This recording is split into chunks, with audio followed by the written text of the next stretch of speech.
안녕하세요. 네, 교회까지 목소리 잘 들리나요? 네, 감사합니다. 자, 늘 그렇지만 이제 설교로 올라오기 전에 성찬을 주의 깊게 듣게 됩니다.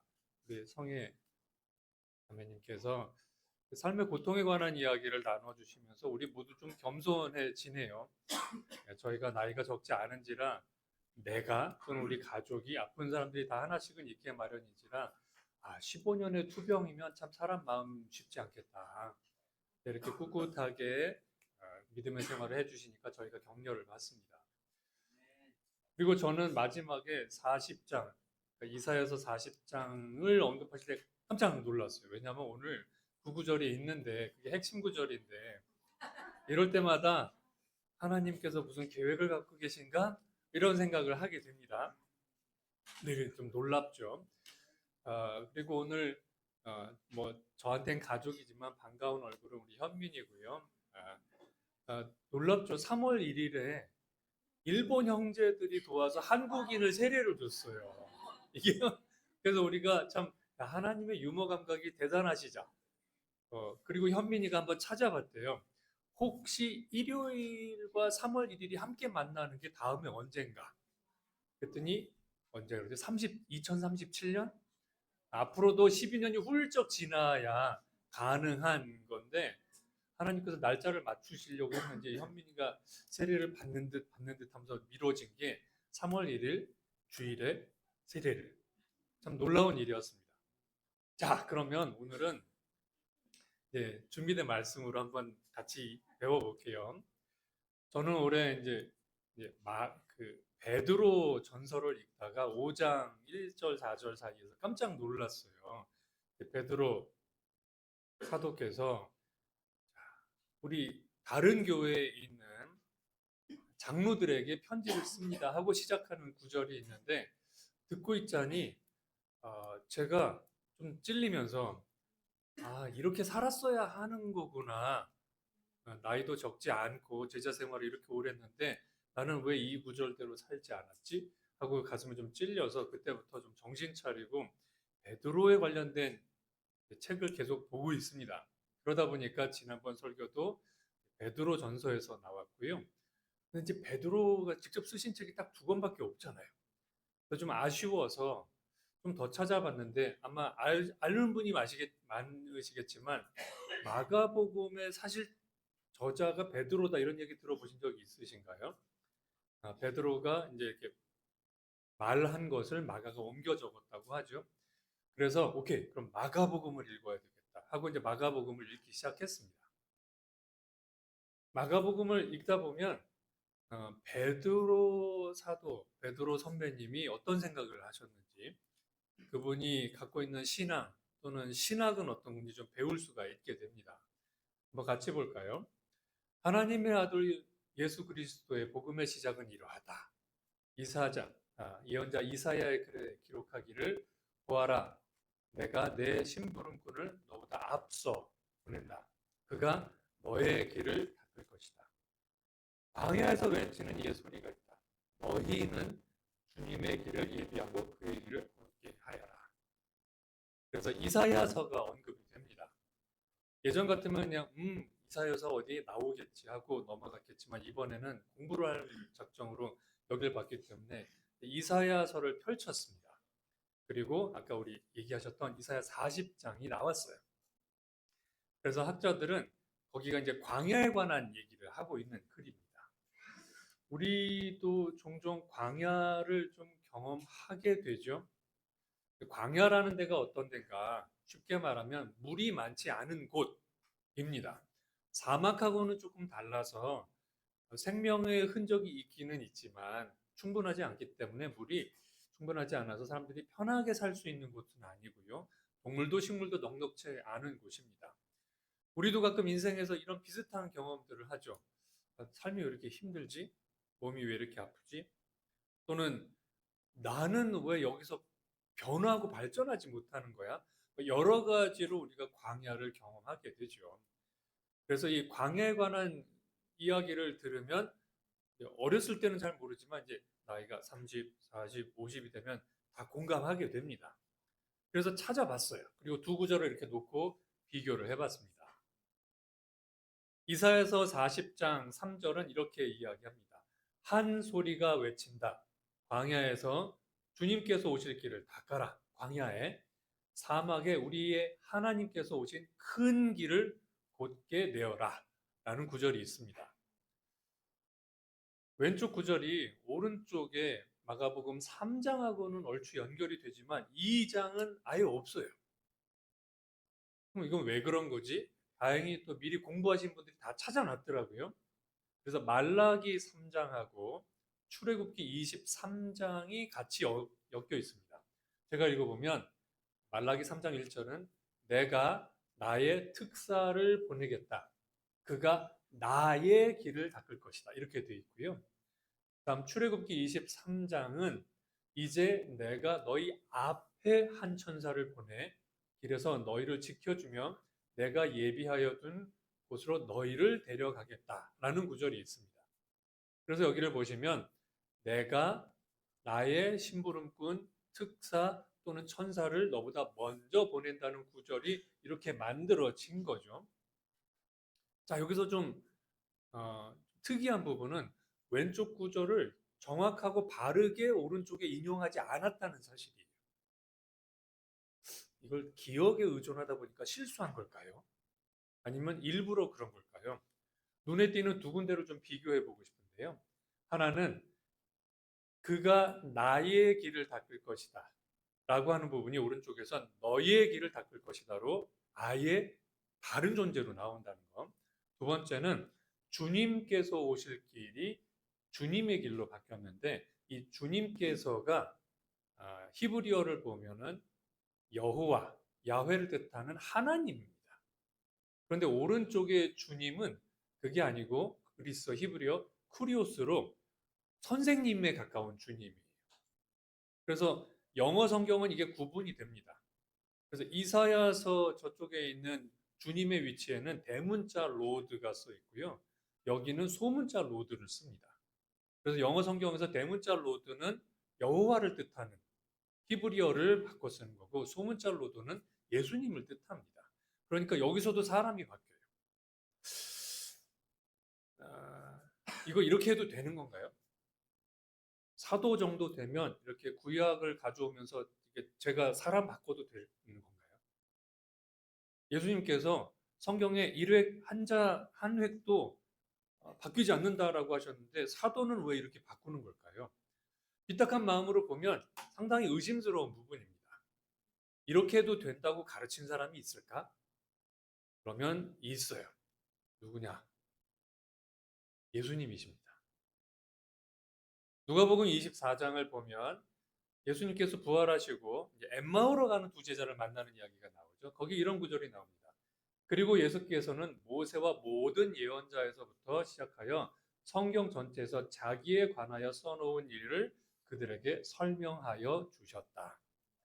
구약 성경을 쓰신 분들은 예수님을 몰랐기 때문에 그 글을 쓸 때 예수님을 전제로 쓰지 않았습니다. 뭐 일부의 글들은 다시 오실 메시아를 생각하고 쓴 글이 분명히 있기는 있죠. 그런데 구약 성경을 읽는 대부분의 유대인들은 그렇게까지 연결을 못했을 거예요. 그런데 예수님이 엠마오로 가는 두 제자에게 이야기하시기를 이 구절도 나고 여기도 나고 이 사람도 나고 이 사람도 나야 라고 얘기를 해주신 거예요. 아마 듣는 사람들이 저거 저런 식으로 해석해도 되는 거야? 하고 무척 궁금해하기도 하고 의심도 생기면서 저게 맞다면 진짜 메시아일 텐데 하고 생각을 했겠죠. 실제로 그래서 이 구절들을 우리가 예수님의 눈으로 다시 보면 사뭇 달라집니다. 우리 첫 번째부터 보도록 하죠. 마가복음 1장 2절과 3절에 베드로가 하신 말씀의 큰 두 가지 차이점, 구약과 다른 점. 첫 번째, 예수님을 하나님이라고 본 겁니다. 예를 들면 하나님이 오실 큰 길을 준비하라 라는 구절을 가지고 오면서 하나님 위치에다가 주님의 길을 예비하고 그 길을 곧게 하여라 이렇게 써놨습니다. 그 말은 하나님이 이분이셔 라고 한 거죠. 살아있는 사람한테 하나님이다라고 하는 거는 정말 유대인들한테 돌 맞아 죽을 일. 그래서 실제로 예수님도 핍박을 받으셨고 예수님을 따랐던 사람들은 실제 돌 맞아 죽었죠. 그걸 생각해 보면 굉장히 도발적인 이야기입니다. 이걸 베드로가 처음 했을까? 또는 베드로만 했을까? 그런데 아시죠? 요한복음 1장에도 써 있죠. 그 말씀은 육신이 되어 우리 가운데 사셨다 라고 이야기합니다. 즉 하나님의 영이 사람의 몸을 입고 이 땅에 오셨습니다. 그분이 우리랑 같이 사셨는데 제가 그분을 직접 알죠. 같이 밥도 먹었고 말씀도 나눴고 만져본 적도 있어요. 예수님이라고 합니다. 하는 아주 큰 선언을 한 겁니다. 자, 그러면 두 번째 이야기를 한번 가볼까요? 사실은 두 번째가 저한테는 더 중요했는데 누가 길을 닦는가 하는 부분입니다. 구약 성경 구조를 다시 보면 이렇게 돼 있어요. 자, 너희는 하나님께서 오실 큰 길을 준비하라 이렇게 돼 있습니다. 여기서 너희는 사람들이죠. 근데 그 구조를 가지고 오면서 베드로가 한 구조를 위에 더합니다. 뭐라고 하냐면 2절 내가 내 심부름꾼을 너보다 앞서 보낸다. 그가 너의 길을 예비할 것이다. 이 말을 우리가 아는 단어로 바꾸면 내가 하나님께서 내 특사 또는 심부름꾼 즉 세례자 요한을 너 예수보다 먼저 보낼 것이다. 그러면 그 세례자 요한이 너 예수의 길을 닦을 것이다. 라고 하는 구절이 앞에 들어옵니다. 왜냐? 그간 모든 유대인들은 내가 어떻게 하나님의 말씀을 충실하게 살아 하나님께 가지? 내가 이 길을 어떻게 닦을 거지? 라고 늘 고민해 왔는데 베드로는 우리가 하나님께 가는 길을 닦기 이전에 하나님께서 먼저 길을 닦으셨어요. 라고 하는 구절을 알려주신 거고 베드로가 이 구절을 여기다가 더했습니다. 자, 한번 좀 생각해 볼까요? 많은 종교들은 우리에게 이야기합니다. 이게 가르침이야. 도덕적인 삶이 이렇게 되는 거야. 그럼 너가 어떻게 해야 돼? 그렇게 살아야 돼. 바르게 살고 삶을 정돈하고 도덕적으로 깨끗이 살면 너가 신을 만날 수 있을 거야. 대부분의 종교들이 그래서 우리한테 정결한 삶을 요구하고 사람들이 그런 삶을 따라갈 때 뭔가 좀 숭고해 보인다. 이렇게 하죠. 반면 이런 종교적 가르침의 어려운 점은 저는 약간 성향이 그쪽이 아니에요. 여전히 먹는 게 기쁘고 즐기는 걸 좋아하고 저는 죄도 많고 근데 제가 저렇게 살라고요? 전 그렇게 못해요. 즉 스스로의 힘으로 저 길을 닦을 수 없는 사람들은 좌절하고 포기합니다. 반대로 나름 스스로 정돈된 삶을 살았던 사람은 왜 너희는 못해? 하면서 우월감을 느끼죠. 이렇게 양극단으로 나누어져 있을 때 예수님이 오셔서 나는 의인을 위해서 온 게 아니라 죄인을 위해서 왔고 의사는 아픈 사람을 위해서 오는 거다. 어차피 너희들은 저 길을 갈 수 없어. 수많은 시간 동안 봐왔지만 너희들이 못해. 그래서 어떻게? 이제 방법을 바꿔. 내가 직접 올 거야. 예수님께서 그래서 오시는 거죠. 그런데 알고 보면 그것이 이미 인류 역사 최초의 부분부터 준비가 되었던 겁니다. 광야의 길을 내시는 예수님을 한번 생각해 볼까요? 과연 예수님께서 그렇게 정말 매번 우리가 가는 것보다 먼저 가셔서 길을 닦으려고 노력하셨을까요? 요단강으로 한번 가보죠. 세례자 요한의 말씀을 듣고 많은 사람들이 찔려서 세례받고 싶습니다. 침례받고 싶습니다. 하고 왔습니다. 그때 예수님께서 잠깐만 옆으로 빠지세요. 여러분 혹시 공항 가보시면 그런 경험 있으세요?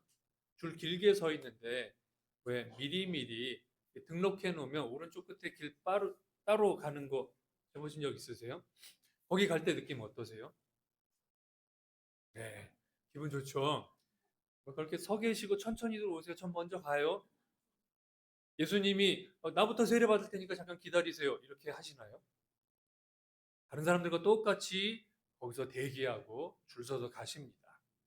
세례자 요한이 이러실 분이 아닌데 왜 저한테 이러십니까? 할 정도였던 거죠. 세례받자마자 광야로 가십니다. 굶주림에 시달리십니다. 그리고 거기서 사탄의 유혹을 받으시죠. 굳이 왜 굶어가면서 이제 막 세례도 받고 우리 느낌으로 치면 가장 영이 충만할 때 예수님께서 영이 충만할 때는 늘 그렇게 하실 수 있지만 막상 그분이 구하시고 싶은 사람들은 영이 충만하지 않고 배고픈 사람들이니 아마 예수님께서 오케이, 내가 거기부터 간다. 나 먼저 굶고 내가 영적으로 시험 받는다. 섬기는 자리도 한번 볼까요? 어느 날인가 예수님께서 저녁에 사람들을 모아놓고 자, 내가 발을 씻긴다. 이런 이야기 기억나시죠? 그리고 우리 성경을 통해서 많이 배우셨지만 아, 이 당시 사람들은 샌들 신고 다녔다고 하죠. 그리고 혹시 여러분도 한여름에 혹시 샌들 내지는 쪼리라는 걸 하루 종일 신고 다니시면 발이 어떻게 되나요? 네, 일단 내 발이 아프지만 냄새도 납니다. 땀도 나고 거기 먼지도 묻었고. 그래서 이 당시 풍습에서는 발을 씻기는 행위, 정확히 말하면 신발끈을 푸는 행위는 심지어 노예한테도 안 시킵니다. 그거는 너무도 사람을 모욕적으로 느끼게 하기 때문에 본인이 직접 하죠. 그래서 세례자 요한도 그런 얘기하죠. 제가 감히 하찮은 노예도 하지 않는 그 샌들 푸는 것도 저는 못할 정도로 낮은 수준입니다. 하고 예수님을 얘기했던 거 기억하시죠? 그런데 그 일을 예수님이 내가 할 테니까 다들 앉아. 그리고 무릎 꿇고 발을 씻기시고 닦으시죠. 그리고 역시 결정판은 예수님께서 십자가에 가신 겁니다. 그래서 그곳에 올라가서 사람들이 자기를 배신하는 걸 다 보고도 저들이 지금 뭐 하고 있는지 모르니 꾸짖지 마시고 용서해 주십시오. 하고 대신 부탁하고 거기서 숨을 거두시죠. 그 경험을 직접 했던 베드로는 예수님을 다시 묵상합니다. 그리고 예수님이 하신 일이 뭐지? 하고 생각해 봅니다. 그리고 이사야 구절을 떠올리죠. 세례자 요한은 도대체 왜 온 걸까? 혹시 구약 어디에 세례자 요한에 대한 언급이 있을까? 그랬더니 이사야 40장 3절에 광야에서 외치는 소리가 있죠. 정확하게 보시면 이사야 40장 3절에는 광야에서 외치는 소리라고 되어 있지 않습니다. 외치는 소리가 있다. 광야의 길을 내어라. 그런데 베드로는 이 사람이 그 사람이었네. 그래서 광야에서 외치는 소리라고 이야기를 하고 결국 그가 와서 한 건 뭐냐면 예수님이 먼저 길을 내러 오시는구나 라는 걸 이야기하는 거죠. 하나님은 구약 시대에 사람들을 구해내시려고 직접 모세를 통해서 사람들을 만나러 가셨습니다.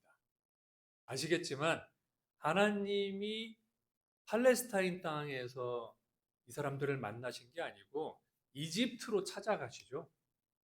그래서 거기서 사람들을 불러내시죠.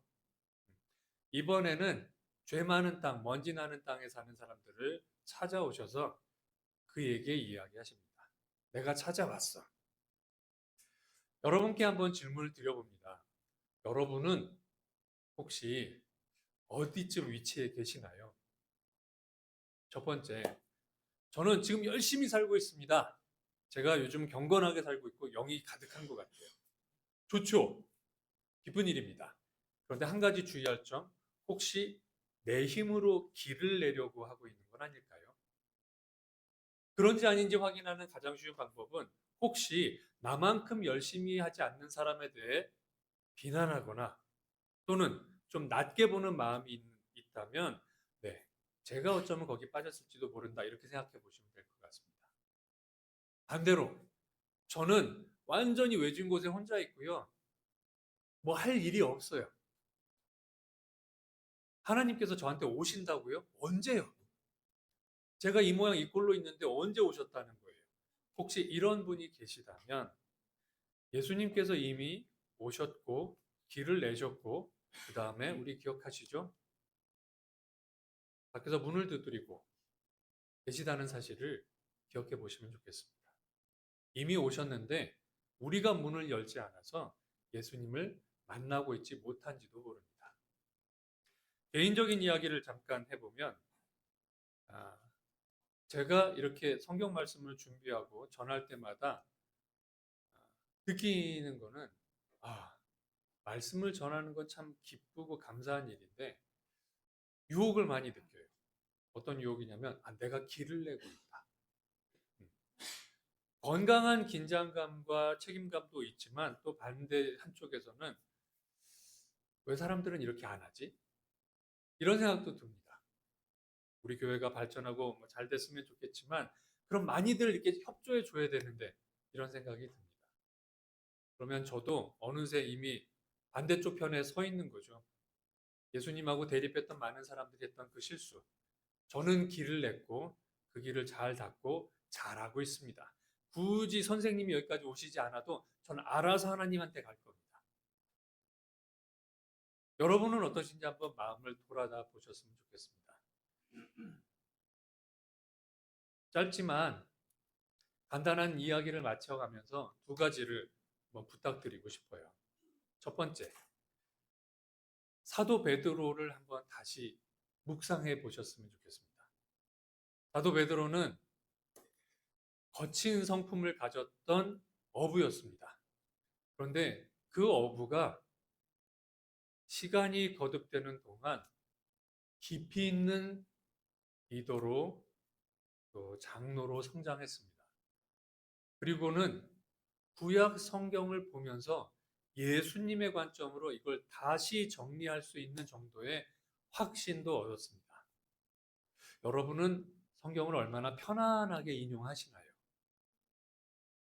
우리 한때는 정말 성경 공부 많이 했죠.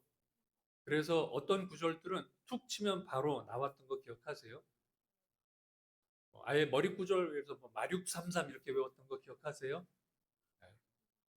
하나나라와 그 의를 구하라. 그 나머지는 다 덤으로 주신다. 또는 마태복음 28장 우리 다 기억하시나요? 하늘 하늘과 땅의 모든 권능을 내가 받았다. 그러므로 너희는 가서 모든 민족을 제자로 삼고 아버지와 아들과 성령의 이름으로 세례를 주고 내가 너희에게 명령한 모든 것을 가르쳐 지키게 하라. 내가 세상 끝날까지 너희와 함께 하겠다. 근데 어느 때부턴가 우리가 성경 구절을 기억 못합니다. 삶에서 인용하는 것도 드물고요. 서로에게 권면하는 것도 드뭅니다. 왜 그럴까요? 제가 성경을 열심히 읽고 묵상하고 제 마음에 새기지 않아서 그런 건 아닐까요? 첫 번째 부탁과 도전. 말씀을 깊이 묵상하시고 이때는 어떤 구절이 적용될까? 머릿속에서 바로바로 떠오르지는 않더라도 찾아낼 수 있는 마음을 가지셨으면 좋겠습니다. 두 번째, 예수님께서 먼저 오셔서 길을 내셨습니다. 그 과정은 우리가 잘 알고 있습니다. 보잘것없는 집에서 요즘 표현으로 쓰면 10대 미혼모의 아들로 태어납니다. 지금도 10대 미혼모가 아이를 낳아서 그러면 시선이 좋지 않을 텐데 그 당시에 그게 말이나 될까요? 태어나면서부터 출생을 의심받고 자라면서는 일찍 아버지를 여의고 그리고 심지어는 가족들로부터 어머니와 형제 그리고 동생으로부터도 미쳤다는 소리를 들었지만 예수님은 꿋꿋이 길을 내러 가십니다.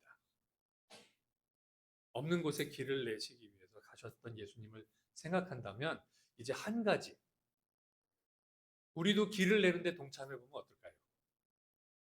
즉 다른 사람이 하나님을 찾아갈 수 있도록 이쪽이 그 길이에요 라고 하는 건 어떨까요? 전도를 하셔도 되고 아니면 어디서 성경 공부를 한다 그러면 찾아가셔도 됩니다. 감사하게도 이 교회가 좀 지쳐 있는 듯 하지만 계속 세례가 나옵니다. 그렇죠? 작년에도 재작년에도 세례가 있었고요. 심지어 바다 건너 세례 받고 오는 사람도 있습니다. 우리가 그 길로 인도하고 안내한다면 분명히 하나님, 예수님의 손을 잡을 영혼들이 세상에 많이 있습니다. 말씀으로 우리 마음을 준비하시고 또 사람들에게 두려워하지 말고 제가 예수님을 믿는 그리스도인으로서 혹시 도움이 될까 싶어서 이 말씀을 해보고 싶은데 혹시 괜찮으실까요? 물어보고 듣고 싶다 그러면 얘기해 보세요. 몇 번 해보시면 아시겠지만 이 말 해도 되나 하는 두려움보다 실제는 그렇게 크지 않습니다. 적지 않은 사람들이 얘기해 주셔서 감사합니다. 라고도 반응을 하고 혹시 그 교회에서 뭐 모임 같은 거 있으면 초대해 주세요 하는 사람도 있을 겁니다. 바라기는 하나님이 만드신 길에 사람들이 가득하기를 그리고 그 길로 안대하는 어셔들이 우리가 되기를 준비한 말씀으로 여러분께 혹시 도전과 또는 격려를 드리고 싶었는데 잘 됐는지 모르겠네요. 네. 마가복음 1장 1절에서 3절까지 하나님의 아들 예수 그리스도의 복음의 시작은 이러하다. 예언자 이사야에 기록되기를 나는 내 심부름꾼을 너보다 앞서 보낸다. 그가 내 길을 닦을 것이다. 광야에서 외치는 소리가 있다. 너희들은 주님의 길을 예비하고 그 길을 곧게 하여라. 우리가 그 길에 서 있기를 바랍니다. 들어주셔서 감사합니다.